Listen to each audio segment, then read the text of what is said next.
চালের গুঁড়া দিয়ে 100% পারফেক্ট নো ফেল একটা চিতই পিঠার রেসিপি শেয়ার করব। চিতই পিঠা তৈরির এই সঠিক পদ্ধতিটা যদি একবার শিখে যান, চিতই পিঠা তৈরি করতে আর কখনোই ব্যর্থ হবেন না।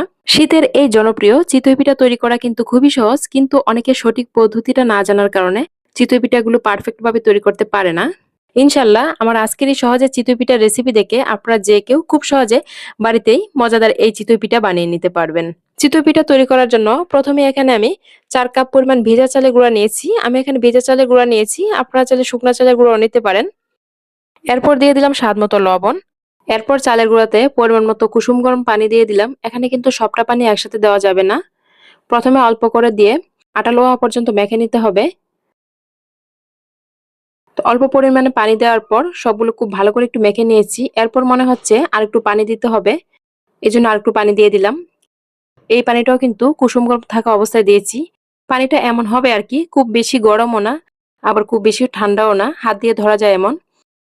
চালের গুঁড়া দিয়ে চিতই পিঠা তৈরি করে নেওয়ার সময় কিন্তু যখন কুসুম গরম পানি দিয়ে মাখতে যাবেন, খুব ভালো করে মেখে নিতে হবে। এই কাজটা কমপক্ষে 6-7 মিনিট সময় নিয়ে করবেন, তাহলে কিন্তু পিঠাটা অনেক পারফেক্ট হবে। তো আমি প্রায় 6-7 মিনিট হাত দিয়ে এইভাবে মেখে নিয়েছি। যদিও এইভাবে হাত দিয়ে মেখানো একটু কষ্টের কাজ, ধৈর্য ধরে করে নেবেন আর কি। হাত দিয়ে মাখতে মাখতে এই পর্যায়ে দেখুন, এইভাবে হাত দিয়ে ধরলে একটা আঠালো ভাব হচ্ছে। আঠালো ভাবটা হওয়া পর্যন্ত হাত দিয়ে মেখে নিবেন। তো আমার প্রায় 7 থেকে 8 মিনিট পর্যন্ত সময় লেগেছে। এখন এখানে ঠান্ডা পানি দিয়ে দিচ্ছি। আর এই পর্যায়ে কিন্তু অবশ্যই ঠান্ডা পানিটা দিবেন, গরম পানি দিতে যাবেন না। গরম পানি দিলে পিঠাটা কিন্তু অনেক নরম হয়ে যাবে, নিচটা মুচমুচা হবে না আর উপরটাও ফুলকো হবে না। তো ঠান্ডা পানিটা দেওয়ার পর আবারও খুব ভালো করে মেখে নিয়েছি 3-4 মিনিট সময় নিয়ে। চিতই পিঠার ব্যাটারটা আপনাদেরকে হাত দিয়ে দেখাচ্ছি কেমন হবে। ঠিক এরকম একটা ব্যাটার তৈরি করে নেবেন। ব্যাটারটা কিন্তু খুব বেশি ঘনও না আবার খুব বেশি পাতলাও না, এরকম একটা ব্যাটার হবে আর কি। তো আমি একটা চামচের সাহায্যে আপনাদেরকে দেখাচ্ছি ব্যাটারটা কেমন হবে। এই ব্যাটারটাকে কিন্তু রেস্টে রাখার কোনো প্রয়োজন নেই, সাথে সাথে পিঠা তৈরি করে নেওয়া যাবে। তো আজকের চিতই পিঠাগুলো আমি গ্যাসের চুলায় তৈরি করব। এর জন্য আগে একটা মাটির পাতিল গরম করে নিয়েছি। পাতিলটা গরম হওয়ার পর আমরা এখান থেকে কিছুটা ব্যাটার নিয়ে নিলাম। ব্যাটারটা নিয়ে উপর দিক থেকে চিতই পিঠার ব্যাটারটা ঢেলে দিয়ে দিলাম। এরপর একটা সিলভারের ঢাকনা দিয়ে ঢেকে দিলাম। ঢাকনাটার উপরে অল্প একটু পানি ছিটিয়ে দিলাম। এই পর্যায়ে চুলা আঁচটা কেমন রাখবেন দেখিয়ে নিচ্ছি। চিতই পিঠা তৈরি করে নেওয়ার সময় কিন্তু অবশ্যই সিলভারের ঢাকনা দিয়ে তৈরি করে নেবেন। যদি গ্যাসের চুলায় করেন তাহলে পিঠাগুলো ফুলকো হবে। পিঠাটাকে 2-3 মিনিট চুলায় রাখার পর ঢাকনাটা তুলে নিচ্ছি। তো দেখুন মাশাআল্লাহ পিঠাটা কতটা সুন্দর হয়েছে। পিঠাটা তৈরি করে নেওয়ার পর মাটির তাওয়াটাকে একটা ভিজা কাপড় দিয়ে মুছে নিলাম। প্রত্যেকটা পিঠা তৈরি করে নেওয়ার পর কিন্তু মাটির তাওয়াটাকে এভাবে একটু মুছে দিবেন। এরপর আমরা আরেকটা পিঠার ব্যাটার ঢেলে দিয়ে দিলাম।